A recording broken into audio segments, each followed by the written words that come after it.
today? No. Oh. Hey, boss. Hey, sir, how are you? We'll see. He said reflexively.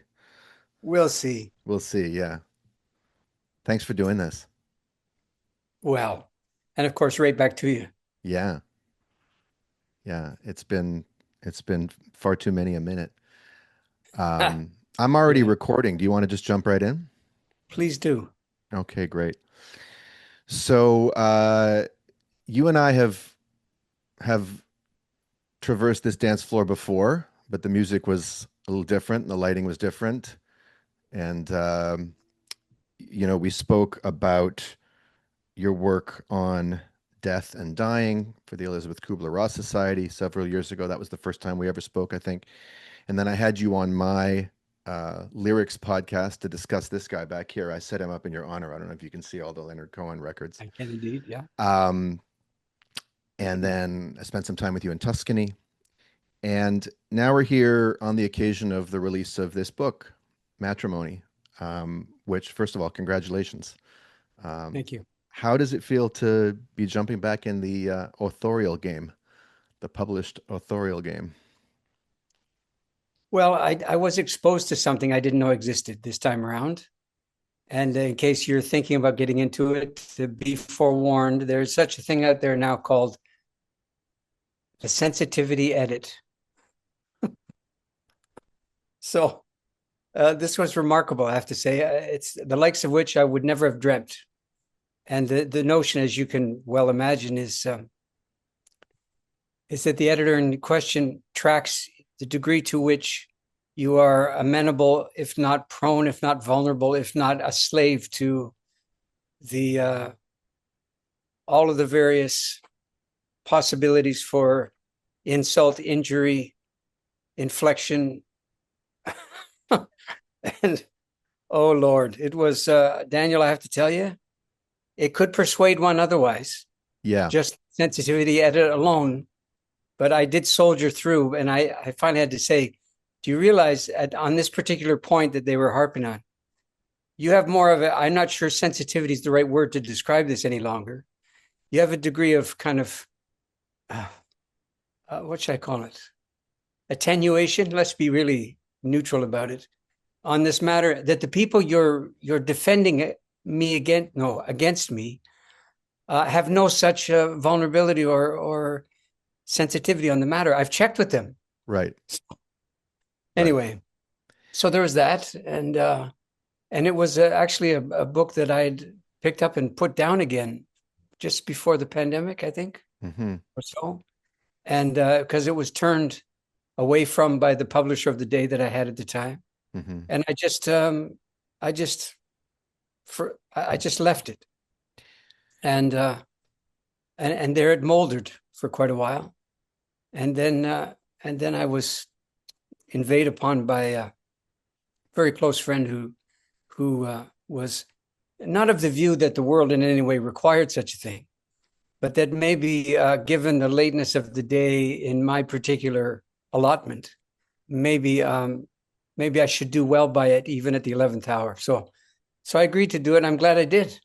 Yeah, well, so am I. And I'm also very glad for the timing of when it came out. As I shared with you in my email overture to you, proposing that we do this, there's a certain kind of cosmic timing to the thing. Yesterday, on the day that we're recording this, which is Sunday, August 24th, yesterday, the 23rd, is the 10-year anniversary of a particularly um, ill-fated, or maybe well-fated, but certainly not fated the way I thought it was, marriage of mine. The wedding was August 23rd, 2015. And that's a date that's been looming large in my mental calendar for some months now. Every year when it comes up, it's heavy. Sure. Um, I seem to have had a lot of catastrophes in late August, and I know you have some great insight into the root of the word catastrophe, but I'm going to step aside. I'm going to sidestep that for now. Sure. But a lot of my hard-won lessons in life have been offered up to me on a platter at towards the end of the summer. But in any case, I was, I've been doing what I can to sort of get myself into the right frame of mind as I'm turning 50 next month. I really would love to enter my 50s not dragging the carcass of this failed experiment in what I thought was matrimony around with me. I Uh, would love to leave it behind. yeah. And yet there was just some parts of it that were still very adhesive. And I found that um, the solvent that I needed was largely contained in here as you Oh, unpacked kind of how we've gone astray when it comes to matrimony and our misgivings and our mistakes when it comes to it as a culture, not personally, not psychologically, but as a culture. So I have a bunch of, as you can see, post-it notes in here. I'm gonna read your own words to you and have you riff okay. from them. But just to start with, you've been married a couple of times, yeah, and you're currently married to your second wife. Is that right? That's right. Yeah. What do you remember of the first wedding, shall we say, and what of that memory has lingered for you in a way that found its way onto the pages of this book? Well, I'm tempted to say I remember too much, by which I mean that the memories are fulsome and they don't contain or bear forward even the best of maybe what I was capable at the time. I'm not sure if that's true, but it was with proper regard to everybody involved. It was it was threadbare and it was lonesome Hmm. for that. Hmm. It was peopled, God knows. I mean, there's the family I married into was voluminous and then some, and they were all there.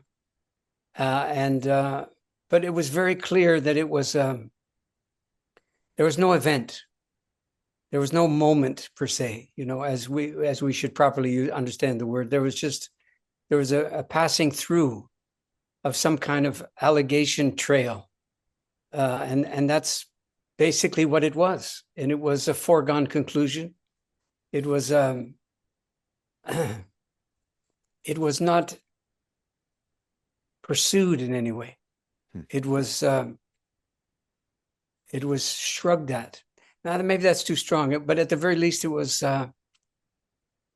nobody thought anything was particularly called for because the people involved thought that the doings had already occurred. Hmm.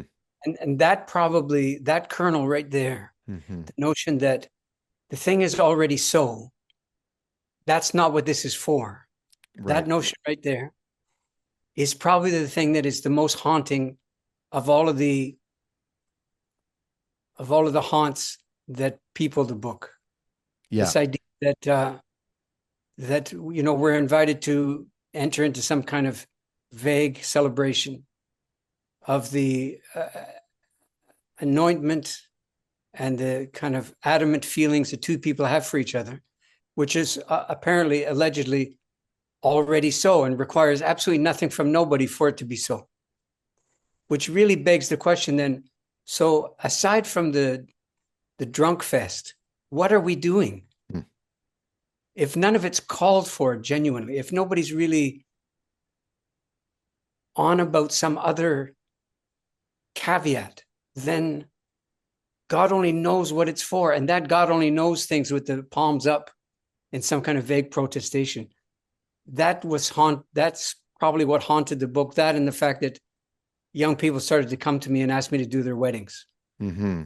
Basically, that's what I had to draw upon when I first considered doing it. That kind of vacancy, that kind of poverty. Yeah.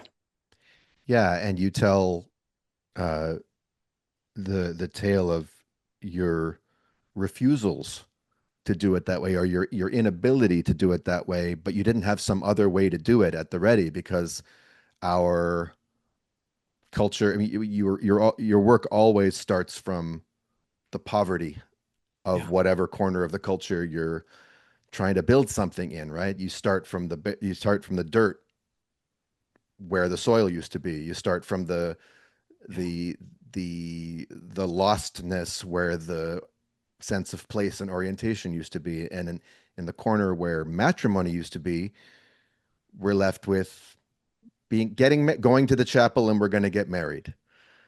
Very good. And Yes. such that you actually name your book Matrimony, and you take your time in defining it. I mean, you define the way you define things often. It, as someone who wants to get to the answer quickly, I find vexing, and as someone who loves getting to something truly, I love. You're, it's not easy to grok what you mean. You actually have to slow down and sink into it and follow the lines of definition like you would with someone doing fine calligraphy or drawing the lines on the paper. So what is matrimony? If you can give us the capsule, not you don't need to give away the whole definition, but why is matrimony and going to the chapel and going to get married not the same thing, and what's missing when we equate those two things? Well, after the intro part of the book, the first thing I launch into is a kind of vehement glossary of terms, Yes. where I try to pull these things apart, actually, rather than bring anything towards each other. I'm trying to do the opposite, so that the kind of, to use that great word, that the vexing adhesion between them all can be relaxed a bit, so that something can actually be known here. Right? Okay, so let's start with what it isn't. It's not a wedding. That's a perfectly good word, wedding, that is, for what that thing is. That's basically a discrete event that everybody recognizes the alleged beginning of, and few are there for the ending of, you could say. So that's wedding proper. And then there's marriage, which is kind of the somewhat legal contortion and somewhat kind of psychosomatic contortion of any kind of marriage that takes some doing. Taking as in hanging together and Takes and sort of lays claim in some fashion, in the way that seed would take into ground, you could say. Yeah. Matrimony is distinct, and the anatomy of the word tells you a lot. So the suffix, the gist of it means the repertoire by which a certain something can be recognized as being that thing. That's the moni part. Yeah, that's tendency. I like the word repertoire to describe it. And then the prefix, or the root word, is, watch this, it's not wife, it's not husband, it's not bride, it's not groom. Wait for it. It's not man, it's not woman, or whatever the alternatives to those two are these days. The root word is mother of all things. I don't think virtually anyone who uses the word uses it to mean the repertoire by which we can recognize mothering when it's on. But that's indeed what matrimony means. It means the repertoire, the psychic, spiritual, cultural repertoire by which culture is mothered into existence and nurtured accordingly. By which culture is mothered. So when I first heard you start to define this, my smarty pants brain went to, oh, so he's going to tell me that matrimony is basically the conditions by which we set up the wife to become a mother. It's like it's laying the floor so that a mother can exist within this marriage, so that woman becomes wife, becomes mother. But that's actually not what you're saying. You're talking about a mothering function that isn't human to human. It's generation to generation. It's culture to the perpetuation of itself, the further elaboration of itself. Yeah. Am I on? Absolutely. We wouldn't say it's not human to human. Okay. I mean, that's a small iteration of what we're talking about now. Right. Here's the thing. In order to make this make any sense at all, Daniel, we have to acknowledge something that's painful to do so. And that would be that culture is not an inevitable consequence of people slowing down or stopping in small groups long enough to earn the title or earn the term. Culture is a very elaborate, very eloquent, very happenstantial sometimes, almost accidental or incidental at least, consequence of a lot of things coming to bear and not all of them lasting.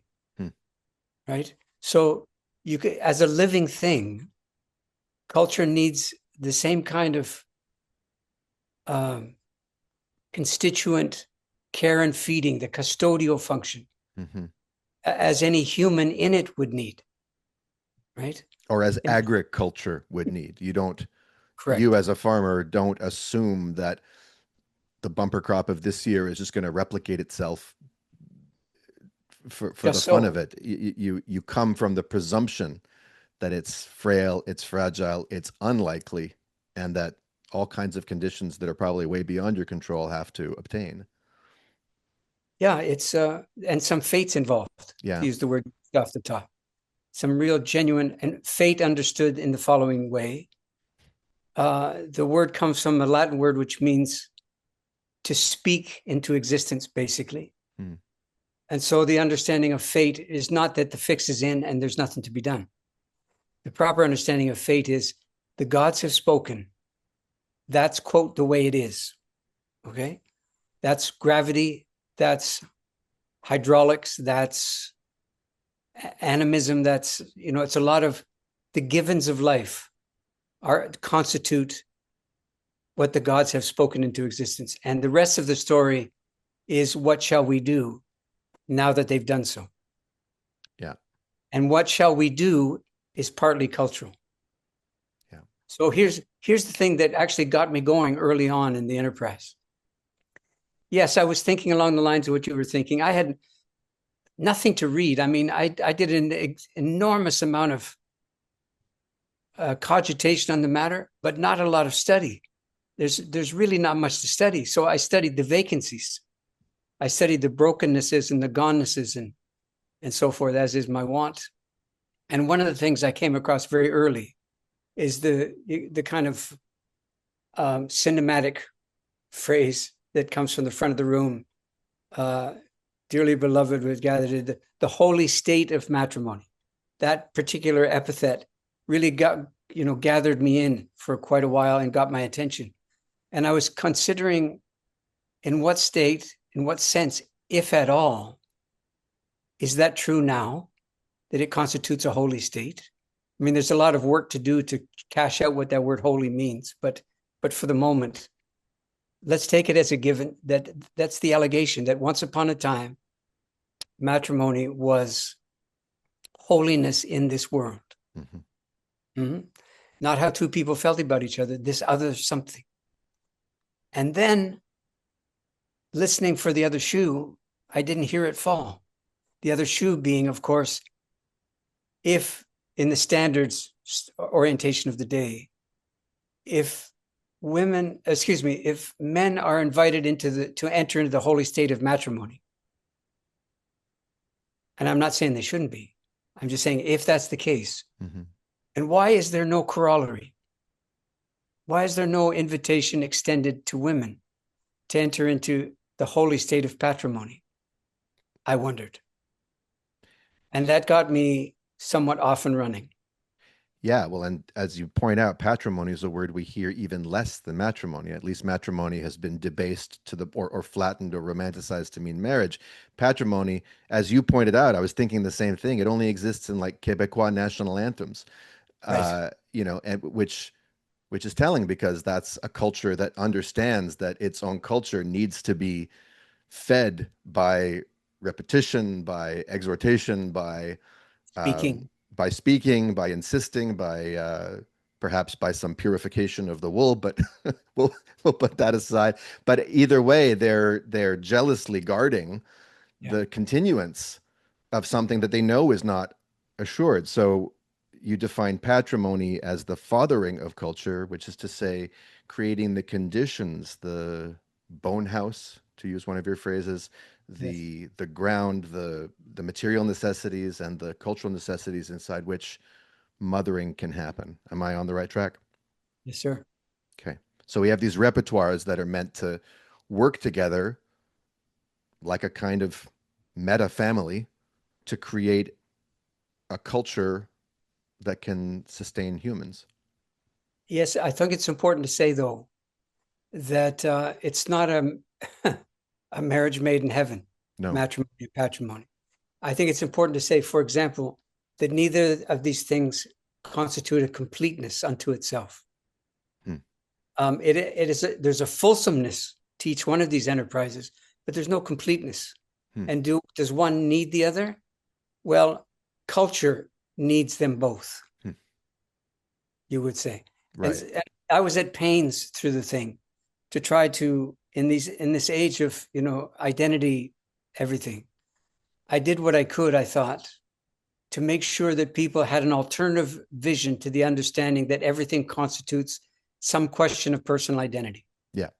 And the allegation I was making here over and over again was that matrimony and patrimony are not character inflections of people. Right. There's no such thing as, in that sense, as the marrying type. Nor are they extensions of particular gender endowments or sex class Well, endowments. it's not to say that that's not in there. Hmm. It's part of the mojo, the chops, the repertoire, for Sure. sure.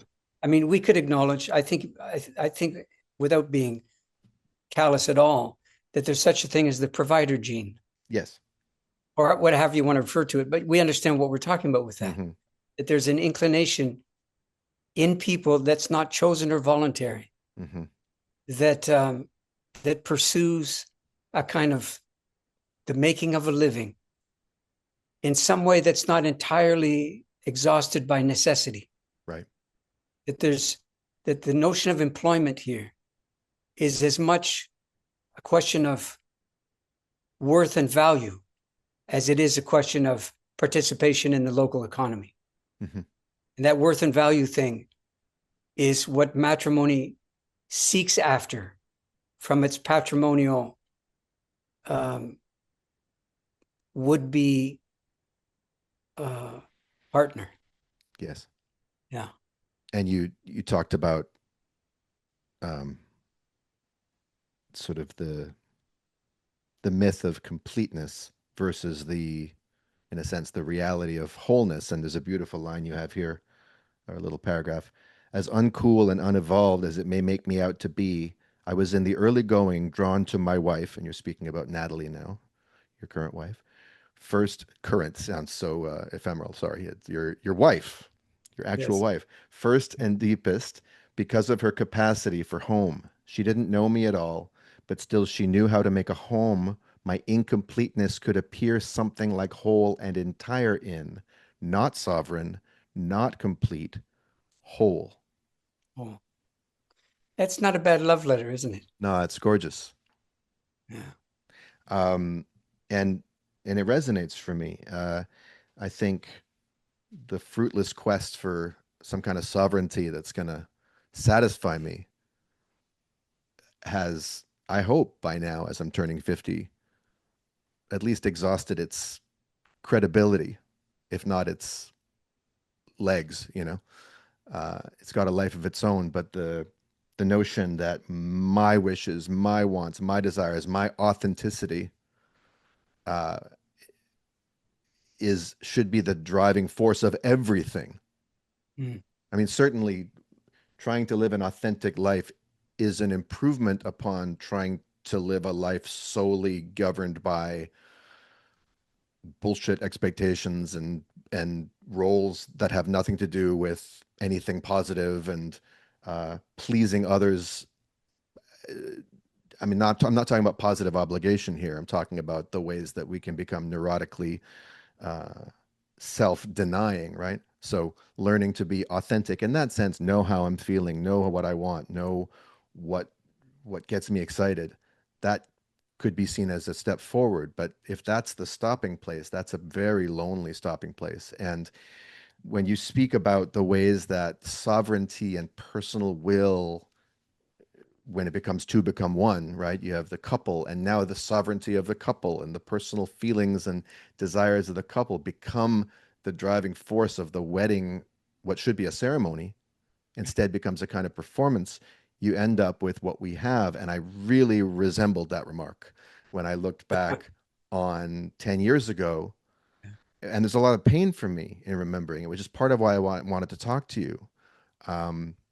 Because I put my family through a lot. I can see now that I put them through a lot from the moment I met this person, who was uh, extravagantly ill-suited for me, actually, in retrospect, but very well suited for where I was at, and for what I clearly needed to learn. Um, I was immediately not trying to hear anything to the contrary. And I even my relationship with the two women in my life, my mother and my sister, took a major hit Mhm. really for years to come Yeah. as a result of my refusal to pause. And we got engaged extremely quickly after meeting each other. And someday the story will be told. I'll write it down because it's a great story. But um, here you write. Maybe I'll just read your own words to you, and you can elaborate. And you're writing here about what happens in families when this uh, sort of the authoritarianism of the couple's feelings becomes the master of the proceedings. From where the betrothed sit, their matrimony constitutes an automatic ceasefire, a cessation of all hostilities, sort of a noblesse oblige, right? Yeah. We'll put it aside for now. Even the memory of former slights and hurts goes opaque, but it's a selective, capricious regime of goodwill that goes into effect. The betrothed are generally prepared to forgive and forget most of the slights and trespasses, real and imagined, perpetrated by parents in the name of parenting. But rare is the prospective groom or bride who begins fingering the rosary of memories of those epic gestures of calculated alienation and deep condemnation of their parents' lifestyle choices to which they turned. It may even be that the particular mate selected, the particulars of the wedding ceremony uh, chosen or jettisoned, all of this and more may extend that repertoire of autobiographical declaration and autonomy and parent stymieing. You can marry and marry who you're marrying out of subtle, subliminal spite. You may not see it yourself, and the ritual will be the occasion that draws all of these challenges. Can you say more about that? Well, that's pretty full, Yeah. but and it's regrettably so, isn't it? But I think the reason that unfolds the way it does, uh, one, we ask way too much of the family, Hmm. indefensibly too much of the family. Two, in the occasion that we're talking about, the actual wedding, we have concentrated this thing and made it so nuclear and so inward gazing as an event, preoccupied as we are with the perfection of the day, Hmm. which is a very strange notion. I mean, anything that's got human and perfection attached to it, you're kind of asking for it, Yeah. seems to me. But the great dilemma is that you can get away with doing everything you just read to me, that you can do this with nobody, never mind nobody calling you out about it, with nobody noticing, right? Okay, and there's one theatrical moment in this passion play that you've just described that until fairly recently, at least in my jurisdiction, was a legal requirement. That and you'll recognize the enunciation immediately. That's the person at the front of the room was charged with the responsibility to say some version of, if there's anybody here who knows any reason why this thing should not proceed, speak now, and the famous forever hold your peace. And when that happens today, if indeed it happens at all, and I don't know that it does, but if it does, I think you and I both know it's an occasion for irony, guffaw, wisecrack from the peanut gallery, awkward moment of silence, and a kind of bizarre moving on. as if theatrical doesn't actually describe well what that is. It's a kind of pantomime, isn't it? It's a It's marionette gesture of sorts. it's almost campy. It's very arch. It's campy, and it's so fundamentally inauthentic. Yeah. It's hurtful, Yeah. actually. Yeah. And for all of that, so remarkably mandatory. Yes. Why? Why? To me, this is why. Man, the case could be made inside of 5 minutes by a total stranger as to why you should not proceed in the manner that you did, that you've been kind enough and brave enough to acknowledge. This is palpable. Yeah. Right? There's legitimate reasons why, and why it shouldn't continue. And those reasons belong inside a real ritual. Hmm. Okay. So this is why I was at pains to make the difference quite elaborate between the notion of promise that you make at the front of the room and the notion of vow that you make at the front of the room. Right. And for the benefit of those who haven't heard about this yet, we'll just briefly acknowledge that promises are the things that you make with the future very much in, not only in mind, but required, because the future is the place where your promises will net out or otherwise. And so picture this, if you could. Can you imagine the two people at the front of the room being regaled by the alleged master of ceremonies as follows? Do you da da da da da and this and the can't thing, yeah? And can you imagine the response being something like this? Well, I've been thinking about this a lot lately. And in actual fact, I'm kind of surprised to be here. And I'm glad you've asked. So for what it's worth, I will do my best. Yeah. I promise, Yeah. With everything I know about myself, I mean to do all of the things you're asking me to say yes to. Okay. Yeah. And of course, it's the great we'll see, isn't it? Yeah. Because you don't really know with promises. That's what the future's there for, Yeah. to give you a bit of an out clause on the promise. The change of weather, material change of circumstance, she changes, he changes, whatever it is. And the reason those things are not vows is because a vow has no requirement of the future. Mm-hmm. A vow is an eruption into the present Mm-hmm. of some kind of almost anarchic mandate to make something so that is so far is not so by virtue of the intensity of the feeling that these two people have for each other. And that's why the tense of the standard vow set at the front of the room is set in the present tense. I do. Do you? Exactly right. Because that's what they're led, even in this age of apostasy. Yeah. Still, that finds its way in, that alchemical kind of almost in a sense bizarre allegation that something can be made to happen by virtue of declaring it. Mm-hmm. Still is there. Mm-hmm. As a vestige, as a kind of shard. It's still there. And it was the shards that I studied. Yes. That's one. The seating arrangement's another. The aisle up the middle is another. The confetti's another. The guy at the front of the room's another. The giving away of one by another is and so all of these things are little signs of something that used to hold water. So these vows you're speaking about,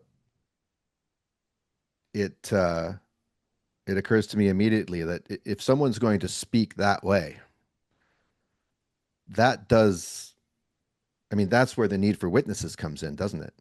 Mm-hmm. Someone has to witness that was said, that present moment declaration was said. Mm-hmm. Witnesses to a promise. Okay. Yeah. You said you were going to do this. You didn't do it. But to have declaration means something. You need witnesses, and you write beautifully about witnesses here. But before I read this, I just want to sort of share one more memory from my own wedding, because this is only partly book promotion, Stephen. This is also me cleaning out my own closet. So you talked about irony, and you talked about people not even noticing the sort of trespasses or transgressions against truthfulness that happen, and Yeah. uh, and the misalignments and all this kind of stuff. Well, a few people in my family did notice things from the minute the engagement happened, but they, out of true, sincere love for me and probably not knowing what else to do, agreed to collude with me Yeah. because that was the loving thing to do that was available to them in the cultural repertoire. And I wasn't going to have it any other way. I wasn't going to take no for an answer. I wasn't going to take maybe for an answer. I wasn't going to take meh for an answer. I was only going to take, we're so happy for you, Daniel. You finally made it here. My motivations for that wedding that we had a lot to do with having my moment in the spotlight in that theater performance. But a friend of mine has often reminded me of his heart-rending experience sitting there, or at least heart-aching experience sitting there at my wedding. Hmm. And it has to do with this irony you're talking about. And it wasn't at the moment of speak now or forever hold your peace, because I'm not sure we had that in our ceremony. It was sort of a Jewish-ish wedding ceremony, um, like vaguely Kabbalistic in ways that neither of us had any real practice with. But in the Jewish ceremony, as you might know, there are the seven blessings and there's the seven circles where the bride uh, circumnavigates the groom seven times while a certain prayer is recited. And it has all kinds of ancient meaning, and it's very beautiful and solemn and elegant. And you speak about the difference between elegance and style in the book. I have another quote about that I would love to read. But what my friend remembers as I stood there, glowing, beaming, tears that don't come easily for me, but I was just flush with every emotion I had ever wanted to feel because I'd been to his wedding, I'd been to my other friend's wedding, I'd been to many weddings. It was my turn. I was 40. I'm standing there blissfully hyper aware of only one thing, which is how I felt and how this must look. And meanwhile, my friend noticed the manner in which my bride was circling me. And there was a kind of ironic lilt to it. There was a kind of wink. There was a kind of, watch me do this step now, this dance. You know, it might as well have Hmm. been the electric slide Hmm.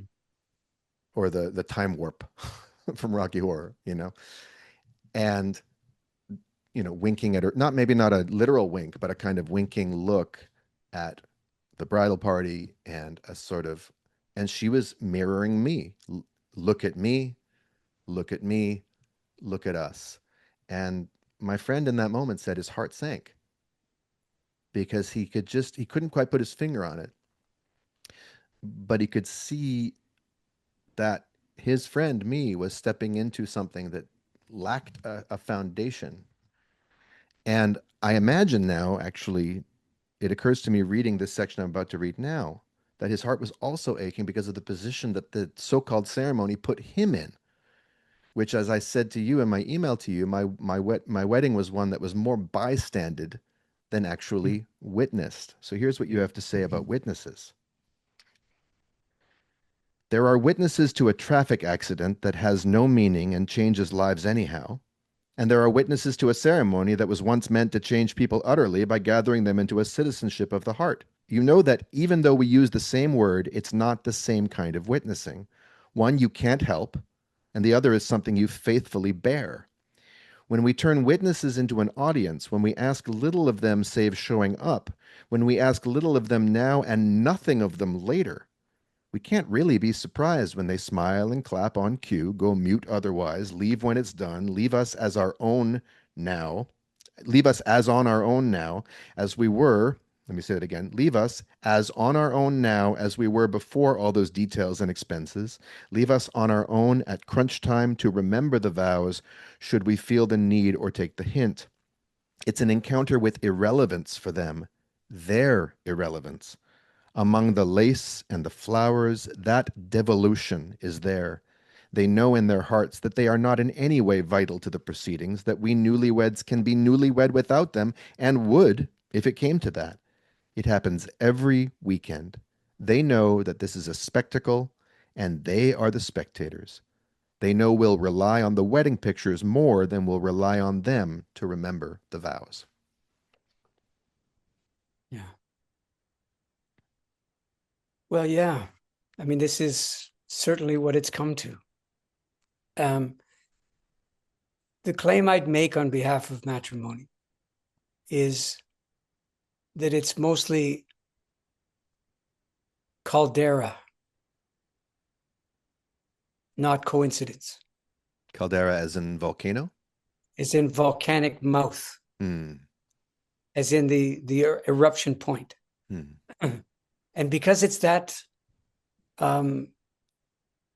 febrile an event, because there's so much up for grabs, because in a ritual worthy of the word, there is no script. There are allegations, there's intention, and then there's God help us all, there's the other world, or more than one. And I mean, Witnesses doesn't begin to describe the kind of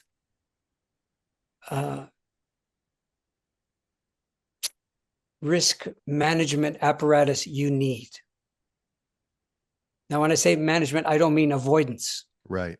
I genuinely mean to manage the risk. Right. I don't mean to diminish the risk. There is no diminishing the risk, as you painfully, achingly recall then and now. So witnesses are there basically not to augment your memory, to insist upon it, not to help you look the other way, but to look at you failing to look. And that's really what they're for. And this is why it's not a foregone conclusion, a ritual. And the people that you've asked to come to eat your food and drink your drink, these people are not really on the front lines at first. And of course, in the contemporary arrangement, they all but disappear, do they not? Yeah. By Monday morning, who are they to you? Okay, so their names on a thank you note. Yeah, it's just the list of stuff you have to check off in the weeks following and keep track of who gave you what, and that's the sort of stuff. I mean, one of the things I did in the matrimony that I convened is I did everything I could to rupture the old arrangement of the ersatz tribes of affinity that we've come up with, and the way I did that was to oblige two things: to oblige these people, these witnesses, to sit and face each other for the hours of the enterprise, not hours. To face hours, mind you. Hours. Yeah, 6, 7, 8 hours. Yeah. The other thing I obliged them to do was shoulder the lion's share of the speaking. So they were the ones who gave voice, gave merit, gave song to the deep multiplicity that we're trying to talk about here. And the other thing I did was oblige them to bring a gift with them and to make a case to the other side with that gift. So the betrothed never saw these gifts. Well, I mean, technically they saw them, but they weren't for them at all. Yeah. The gifts, in my estimation of things, once upon a time were part of the repertoire of petition. And you're asking for the other side to part with something that they hold, or you hope they hold, fundamentally dear. And they're asking the same of you. And so rather than, if this is not to be simply a high five with the great beyond, then you have to feel two things at the same time: what you're being asked to do and what you're being asked to part with, what you're being asked to give, what you're being asked to understand, what you're being asked to bear witness to, what you're being asked to submit to. Yeah. So, I mean, the culture that I was raised with is it's not big on submission. No, nor obligation, which is a word that you go to some pains Right. to redeem because of its well, it's connected to words like ligament, right? And religion, um, the A lot, ligation, the temporary connecting of two things that are perfectly valid on their own, but brought together in a kind of temporary arrangement, like the ligament creates a knee. Now that knee can articulate a whole range of motion that wasn't possible before. Nothing wrong with a femur, nothing wrong with a whatever the lower one is, tibia, but together they are brought but into a if kind of that's all you had, obligation with it. But if that's all you have, yeah, you'd be a tin man. that's right. That's right. You'd be walking like that. Yeah, no one's dancing anyone to the end of love with that. Correct. That's right. Um, you do something else which you've alluded to in many a conversation I've seen you have with Kimberly Johnson and in many podcasts. But and you really, what I love about the book is you really save the best for last. One of the final chapters, you finally, once we've sort of earned our understanding and are standing under Right. and overstanding the repertoire of terms and cultural implements that you're implementing, you take us through a year in the life of a possible ritual wedding. You're not saying this is the only way. This is not a how-to. It's not a handbook. You're talking about what you created from the shards, Yeah. where you actually create a whole posse. I mean, you squad up, as the kids say. You get and you weed out, you winnow out the faint of heart and the can you talk a little bit about that process? And the tourists. Yeah. Yeah, sure. Why did I do it that way? Well, first of all, I knew I was in for oh, sorry, back up one step. Hmm. What was I asked to do by the people who approached me about this? I mean, technically I was asked to do their wedding, but what were they asking me in asking me to do that? Hmm. I would I would make them say it. And inevitably, very quickly, their answers begin to revolve around the grim astringency that they remembered in all the weddings they'd attended. And at all costs, they wanted to avoid all that. Hmm. So they came up with adjectives like authentic, personal. Um, I can't think of others right now, but the one that kept coming up that eclipsed all the others was real. Hmm. Kept asking for real, Hmm. right? And so I said to them, I take you at face value, then real it is. Let's understand each other, though. Real doesn't mean great. It's not a synonym for great. It's not a synonym for your mother's going to love it. It's not a synonym for love. Real is the whole damn thing. And I'm going to see to it, to the extent that I'm capable, that the whole damn thing is going to make an appearance. Hmm. So you can't do that with a posse of two. Not you just can't. Okay, there's too much shitting on too few shoulders, right? And the gods are too weighty at a time like that. Yeah. So I said I mean, this is a true story. There's a bit of borrowed from several different stories, but the gist of it is absolutely authentic. I said to one of the couples, okay, so pull together your bridal party, as they would call it these days, and I will tell them what we're into and what we're in for, and I'll give them every opportunity to understand what we're up to and what I'm going to ask of them. Okay, great, they said.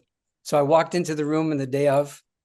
It's important to notice that this was in downtown Toronto, so there's a lot of urban hipsters in attendance. Yeah. Well-meaning, I genuinely mean that. I'm Yeah. sure they were well-meaning. Yeah. Okay, I'm sure they They were had probably curious. even attended some ceremonies in their lives, some things called ceremonies. Could well have been, and they were a little let down actually when I walked in the room because I wasn't as exotic looking as the promise seemed to bear. But oh well. And I talked it wasn't 15 minutes. And I talked about something I'd never done before. And I described in some detail something I'd never done before. I can do that. I can see it as a kind of strident insinuation. That's all I've got for now. But it's palpable to me. Anyway, I stopped in 15 minutes and I said, now, you've heard as much as you need to hear in order to make a decision as to whether or not you're with us or against us. And listen, you may not agree with me on that moment, on that point, but I know that this is true. Mm-hmm. If I told you any more, it wouldn't make it easier to leave the way you're going to leave anyhow. And there's some sitting here right now that in a very short period of time are going to leave this deciding no matter what your relationship is to these two people, you're out. Mm-hmm. So I'm just going to make it as easy as I possibly can for you to do that so that we don't have to watch that happen 6 or 8 months from now.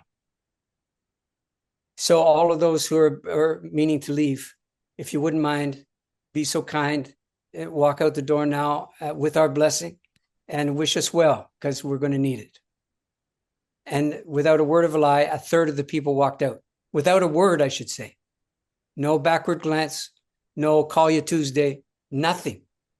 And apparently I heard later that few of these people spoke to each other thereafter, no matter how deep running the relationship might have been up until that time.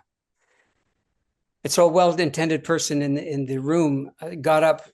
I mean, there's an ache in the room that's hard to describe how palpable it was.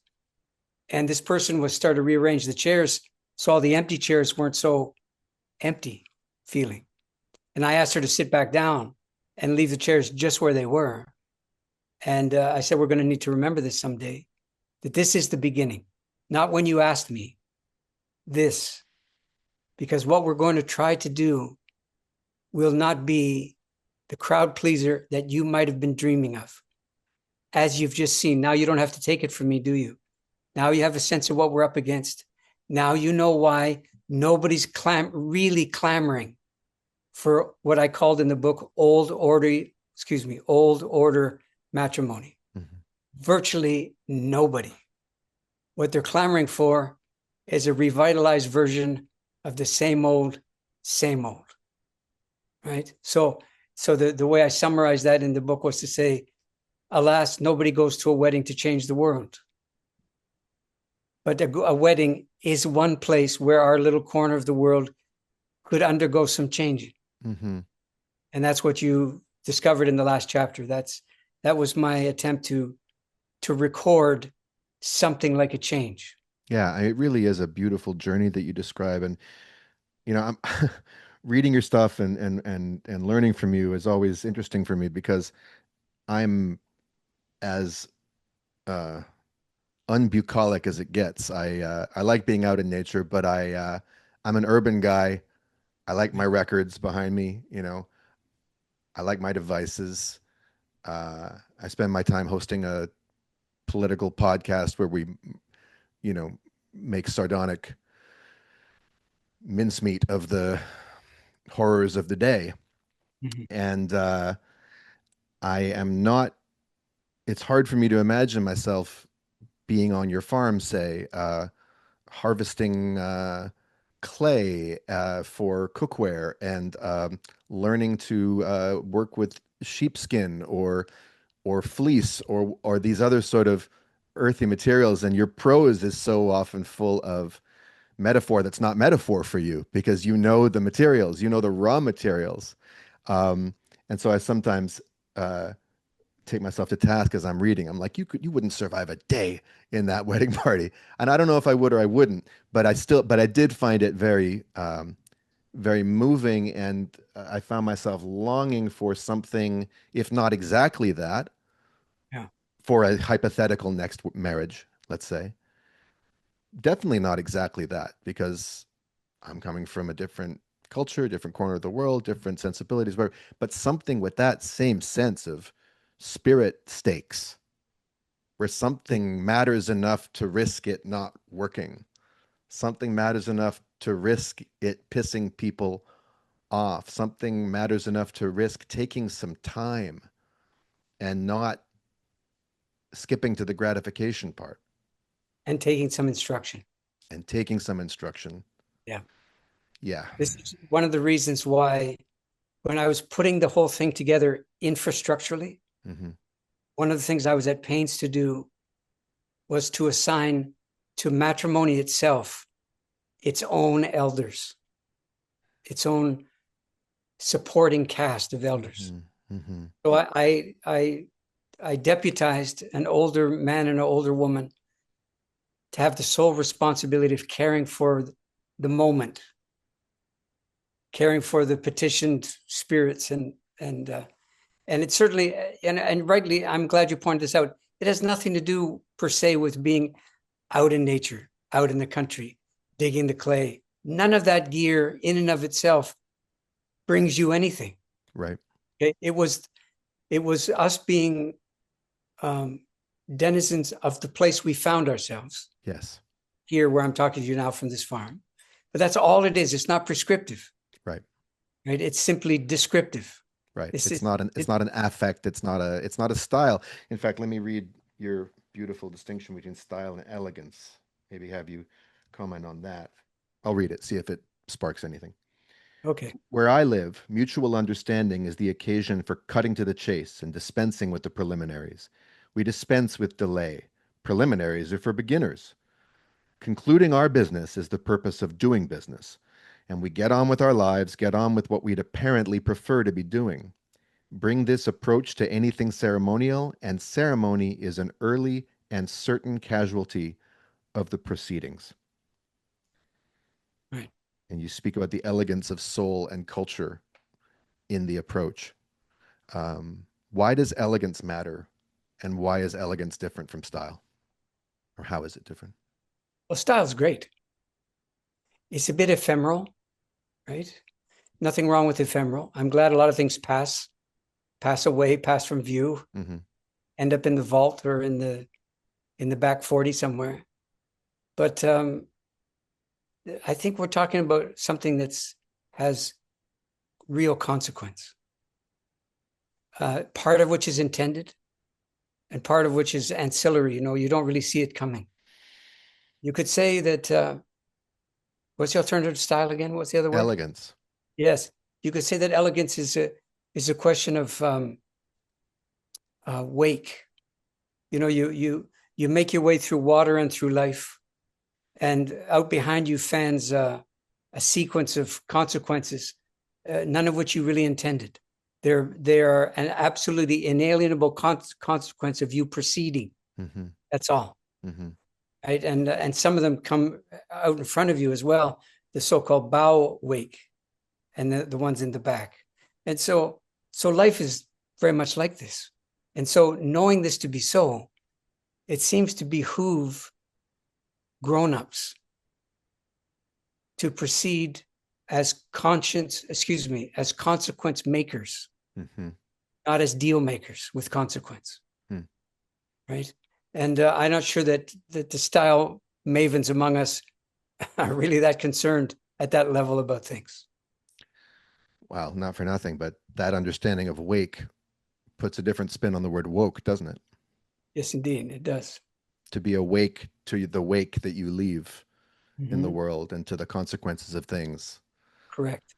This is Um, why I've said for years, I've made the fairly strident claim that the sound you make upon awakening, once you understand what wake means, is not hallelujah.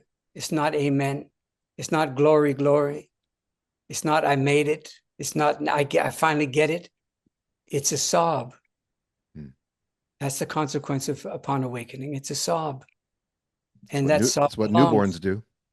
It's, well, most of them, yeah. Yeah. And you could say that matrimony obliges you to a kind of revisitation of newborn status, and some Yes. real aspect of sobbing Yes. really belongs, Yes. over and above the sentiment, the gravitational pull of the people who didn't live long enough to see it, all those important things. But there's something else.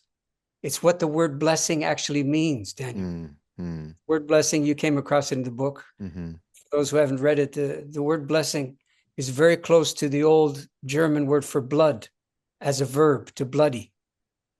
So the act of blessing is not the act of approving of something or someone.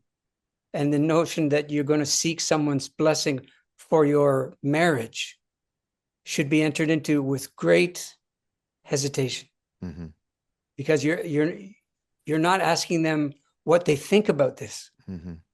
You're asking them to bear witness to and to help you orchestrate a fundamental execution of virtually every possibility that was lingering in principle in the air prior to you deciding this is the way you were going to go. And having decided this, it means that you've put the knife to the notion of potential, and possibility, and you've traded in for actuality. And this is why, I mean, it's a bit glib, but I do make the case more than once that other people are an intrusion upon infinity. That's they are. They don't articulate infinity. They intrude upon it, and of course limit it as it should properly be, because infinity is no place for humans. Maybe that's what Sartre was, or was it Camus? One of them said, "Hell is other people, l'enfer c'est les autres." Yeah, yeah. Well, I didn't. I don't mean hell personally, but but you mean some interruption of the limitless sky of possibilities. Yeah. Yeah, more than interruption. I'm talking about, this is why I'm using the word blessed to describe it. Yeah. When you are seeking blessing for your matrimony, you are explicitly saying that you're willing to live without every one of the unrealized maybes that you nursed along for the sake of the one is that for the moment seems to stand there beside you. Yeah. And that maybe is a hard crack pipe to put down. Even in French, modern French, blessé means to hurt or to injure or to wound. There it is. Blessure is an injury. Remember the origin of the word. Yeah. Do I have anything else here from the book? Well, you're speaking about doing things again and again. One of my favorite lines here has to do with some of the, I mean, you're talking about the sort of cosmic choreography of the thing. What leads us into this kind of deep attachment bonding with each other in adulthood, such that there would even be such a thing as matrimony? And you talk about what pelvic dynamics and hydraulic mandates and other beautiful phrases, hormones and chemistry and all that. But there's something else here that I found very poignant as well. It's mysterious and it's melancholy making, but there is precious little learning that we undertake voluntarily regarding this elusive holy grail of the special one. Like all the learning that matters, this bit is counterintuitive, and yet we don't have to be dragged to the learning place.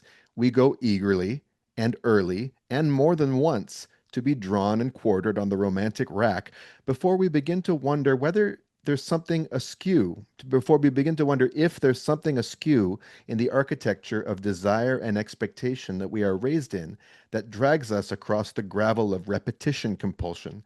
We'll do it again, maybe again, just to be sure we got it wrong. I really resembled that remark. And yet you're not pathologizing that.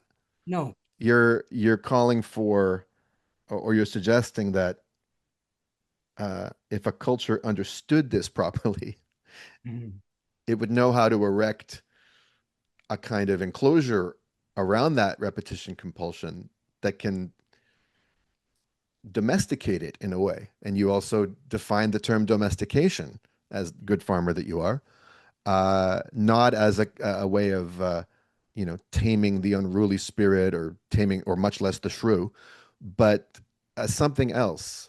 What is the role of, maybe is it patrimony or matrimony in giving us an enclosure for these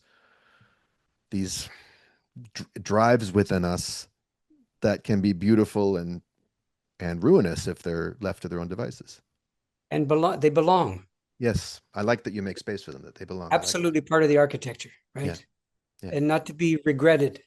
Yeah. Okay. But left on their own, they're uninformed by this understanding of consequence we talked about a few minutes ago. They are by themselves unawake, you might say. Mm. Okay. And so they're full of sensation, but mysteriously unawake. And so what they need is what they don't hearken after, which is a sense of formality. Okay. And the case I make in there somewhere goes something like this. It's almost impossible to sell people on the notion that formality is not just for your own good. It's good. People understand formality to be inauthentic. I would submit to you that what formality is a living culture concerned after your well-being issues formality to rescue you from the fine print of your autobiography. That's what it's there for. Yeah. It's simply there to endure and outlast your autobiography, to give you an understanding that you don't need failure for plan B to make sense. I mean, failure will probably be the midwife of this understanding, but it's not required. It's not the only show in town, failure. It's, poverty is different than failure. Poverty is a kind of mysterious starting from nothing, starting with nothing, start. Mm-hmm. That's what it is. That's what we did over and over again when I did these events.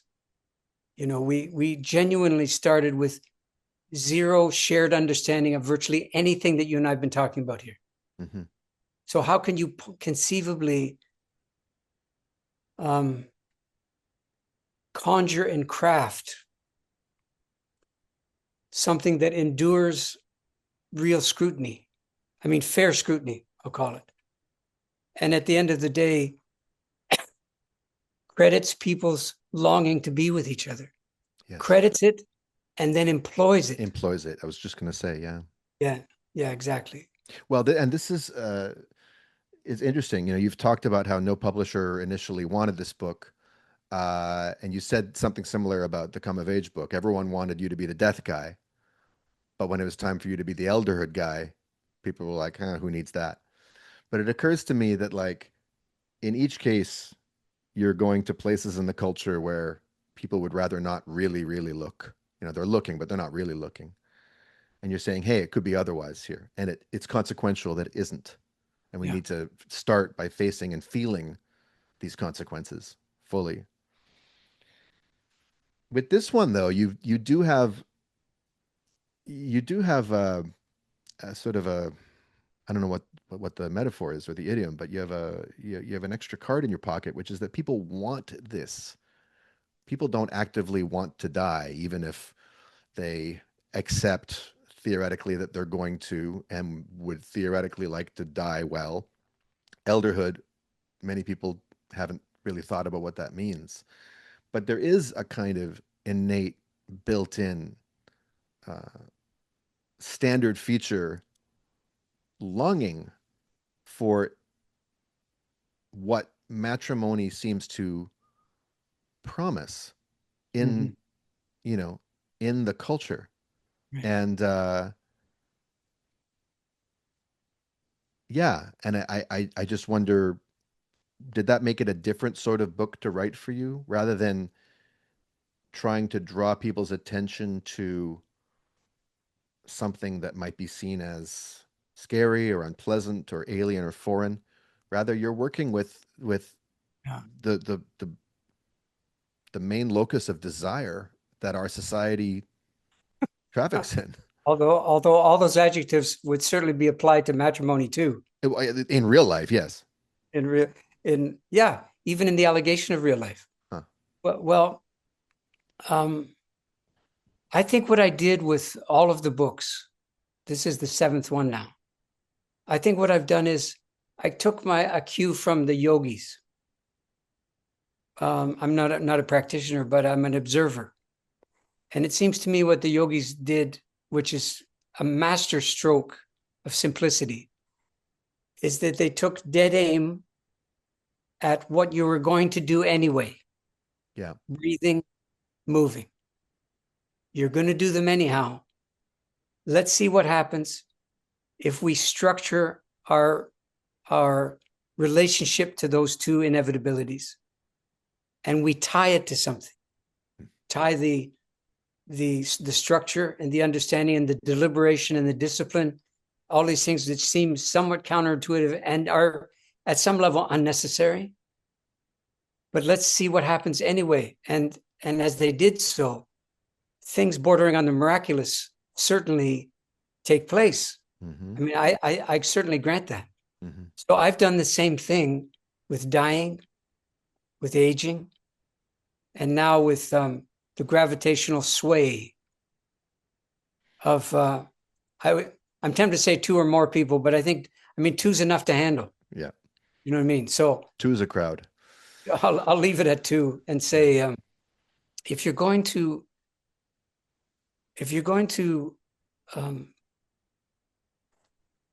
tread water and in so doing try to make your way towards another person, Mm-hmm. then learning about water seems called for. Yeah. Learning about buoyancy seems called for. You're going to do it anyway. We're not talking really about skillfulness as much as we're talking about kind of intuitive, somewhat involuntary faithfulness that you could bring to bear upon the social, cultural, and even the biological fruit of your union. That's the line of inheritance of your willingness to try to get this right. I mean, that would be true about treading water or floating on water. How much more the case if you're going to do deep sea dive? You better respect that substance. You better know it. You better be intimate with it. Absolutely. Know the territory. And there's merit in understanding that, that nobody's in this world to make sure you're okay. Okay, this is not a recipe for self-reliance. It's one of the facts. Yeah. They're in the world for other reasons. And your okayness can be the consequence of them deeply pursuing the reasons why they're here. That's a really important detail to bear in mind. But I mean, clearly you and I and a few others have needs that nobody can possibly satisfy. Right? Yeah. So that's part of the arrangement. Yeah. That's not an obstacle to the proceedings. Them's the proceedings. Yeah. So can you occupy as a grown-up this kind of somewhat solemn place of realizing that no, you're not on your own, and no, there's not somebody out there who will banish for all time your deep suspicion that you're not enough, that you won't make it, that it doesn't count. Mm-hmm. Those kinds of fundamental things, Mm-hmm. I mean, this is what it comes to me, Danny, in a nutshell. I was lucky enough to have a school for a while here, about a little more than 10 years, I think. And one of the things that kept coming up all the time in a school that's ostensibly about culture wreckage, culture making, and the rest, is a kind of unexamined assumption that every culture, historically and in contemporary terms as well, has the fundamental conviction written into its arche, its very beginnings, that it once wasn't like this, and now it is. Something rupturous and fundamental happened. And as a consequence of that, we're not just living out the consequences, we are living out the punishments. So I would raise this on occasion and ask people to be deliberate about that assumption. Because it is the way it is this a sign that we are fundamentally in error? Because you can't find the right one for you, quote unquote, heavy quotation marks. Does that mean that you are fundamentally not worthy of the right one? Right. That they proliferate, but they found you not worth the trouble? Or can you go back to the fundamental structural assumption you have that there's somebody in this world that can banish the part of you that you're not fond of from the part of you that you are? A partner in apartheid. Yes. And I should acknowledge too that I know, look, I'm well aware that there's things afoot, aloft, adrift in this world at the moment that are so diabolically heartbreaking Hmm. and disabling in so many ways that, talking about matrimony would seem to be a dereliction of duty compared Much to less those. me using an apartheid metaphor, but there it is. Yeah. Well, this is what prompted me to say this. And I would just say, you're not in any defense of anything, but just to for the sake of a little bit of articulation on the matter, Yes, please. that, you know, inference, subtlety, nuance has its place in devastation and heartbreak. Yes. It's simply, all I'm saying is it belongs there too. Like your weird uncle that you don't know whether you should invite him to the wedding or not invite him to the wedding. And, is he going to get dressed like he always does, or is he going to be weird? Hmm. And, they're in the mishpucha. And, and, you know, you don't have to hit all the bases every time up. And Yeah. we can practice with the dilemmas of matrimony and our poverty around that for the big innings, if you will, for the big show. Yeah. Yeah. I mean, we need power couples who are channeling the powers that we need to fight or to rise up to the powers that are currently being, if you want to look at it in terms of activism or justice or anything like that. And in terms of, look, one of the reasons I wanted to do this with you and do it publicly in the context of a time when most people who know who I am and are listening to me are doing so because most of the time my employment is to speak in very strident, very clear, bald-faced, black and white kind of terms, as nuanced as I can be within that, but I'm speaking to realities that I take to be just out and out. I mean, it's right here on my hat, I'm not mincing words. Um, and that's not a monocrop for crop for me, monocrop. It's not a monocrop. I can't live on outrage alone. Right. I can't engage with the world through the worst of it alone. I also need to be engaged with what's gone askew in my own trajectory and around me and in the matters of the heart and in other matters that are truly more quote unquote privileged, that we're privileged enough to have the time and the space to think about. And I agree with you that that has a place as well and belongs, as long as we can afford to tend to these things. I wanted to ask you one more thing and Yeah. then maybe some closing remarks, if that's all right. Sure. You mentioned arche, Yeah. which is a Greek root that you, as you've taught me, underpins, undergirds, underarches many words like arch, like archery, like archaic, Right. Archetype. archetype, and various kinds of archies, Mm-hmm. whether that's hierarchy or Mm-hmm. matriarchy or the much vilified patriarchy. Right. And you've spoken about this before. I'd like to give you a platform to sort of speak a little bit on it here. And just to be clear, this is not two white dudes uh, um, protesting the allegation that men have done a lot of wrong in this world, or that there are systems of power that subjugate and harm people who are not men to serve the venal interests. I mean, at least that's not what I'm doing by raising this.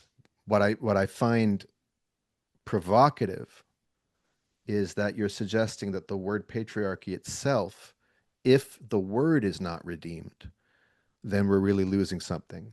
That the version of patriarchy that we toss around in our discourse today, meaning this unjust system of oppression, is not what the word really means. And so that Right. maybe we need a better word for that thing we're trying to point to, Right. but not this one. Or at least as we use this one, we better be aware of what we're throwing away in the bargain.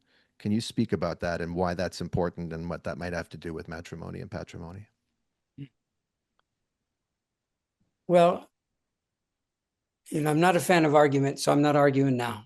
Yeah. If you're kind enough to ask me, it behooves me to be, kind in response and say, the word patriarchy means now. There's a meaning that accrues to the word from the people who gave it to us. Mm-hmm. If you want to F with that, then own responsibility for doing so. Mm-hmm. Completely abandoning the heredity of the word, the chromosomal DNA of the word. Okay? If you want to do that, well, you won't do it with me. So the word itself means the fundament, the this is not easy to say in one phrase. The undergirding, understanding fundament, which is the fathering into life of that which life longs for. Not complete, not good on its own, not freestanding. That is a bird with one wing. Okay. It is an arch, that the term that you were talking about. It is an arch which only contacts one place. It can't stand, and it won't, and it doesn't.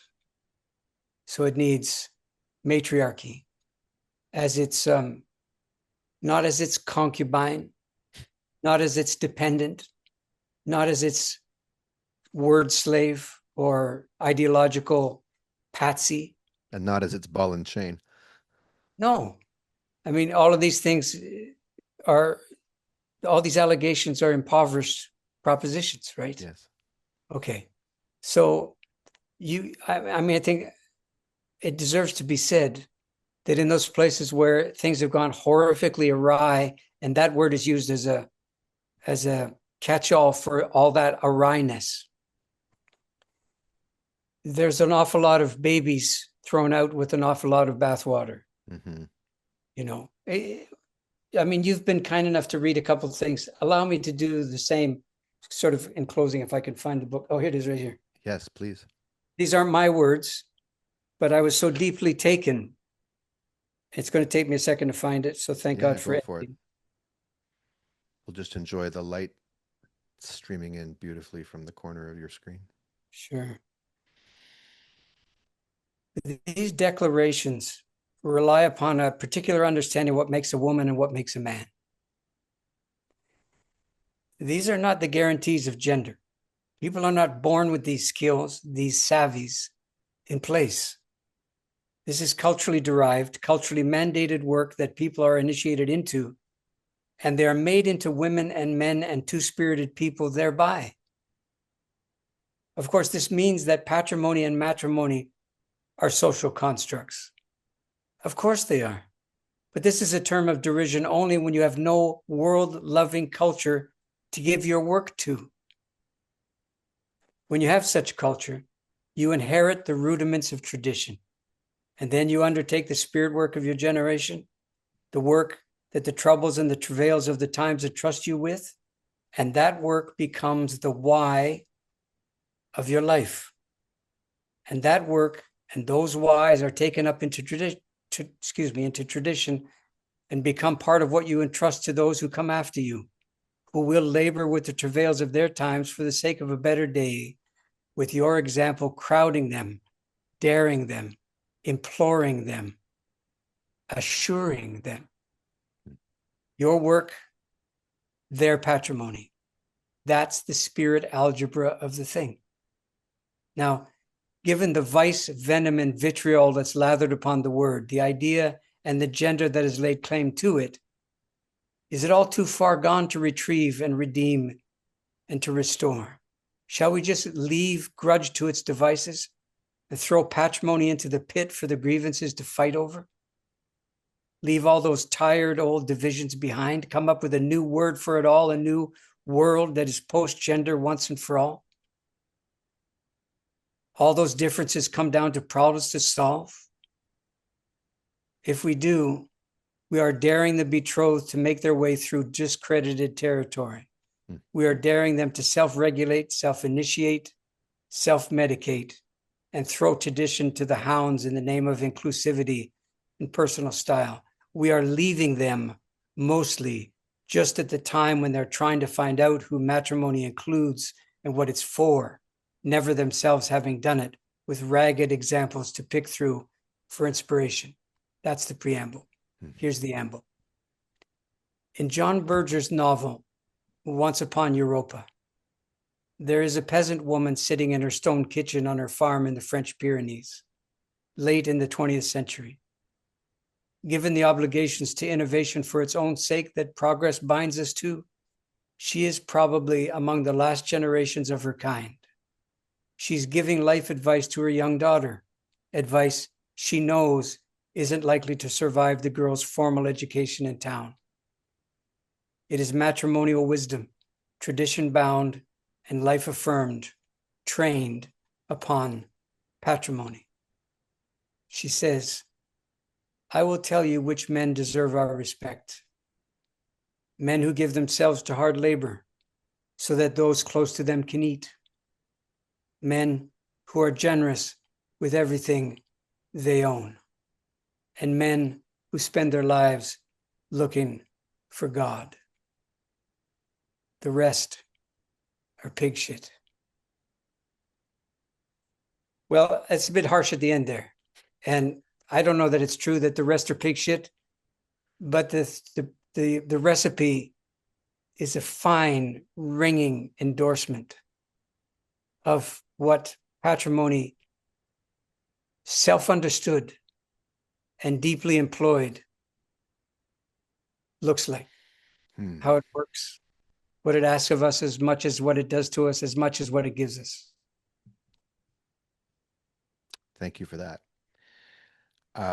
Yeah, just in closing, I want to end with the one genuinely happy memory I have of my wedding, because this is gonna be my way of saying goodbye and thank you to you. This acknowledgement that a friend gave me in his speech. So you talk about the canned scripts and all this kind of stuff, right? And the lack of elegance and eloquence and the awkwardness, and it's no one's fault, right? Right.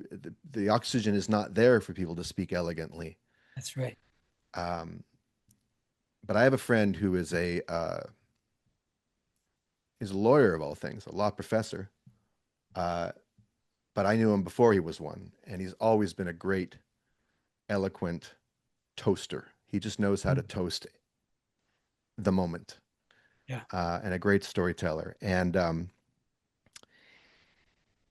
he told this genuinely hilarious and beautiful and very moving story about me at my wedding. And it's the one thing that stuck with me, is like, that was a moment of that I can really take with me. That was medicine.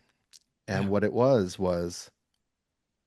uh and I recently did a canoe trip with him, actually, in northern BC, and I reminded him of this, and he said, yeah, I remember that very clearly. So we met at McGill 31 years ago now, and he's from Thunder Bay, and he remembers driving to Montreal from Thunder Bay with his dad, with all his stuff in the back of the station wagon. It's a long drive.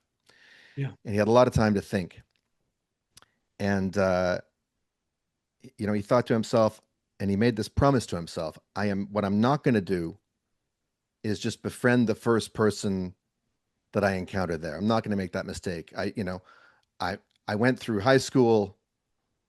I all my life I've been just kind of, my friends have been a question of happenstance. Finally, I'm going to be out on my own. I can make my own choices. I'm not going to simply grab the first thing off the rack.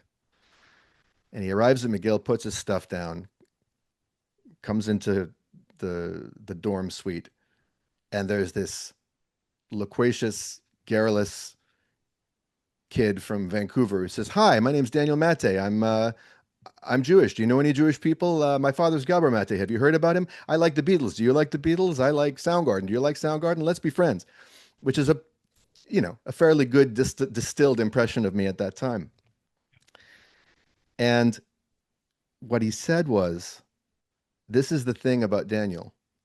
He makes you break bad promises to yourself.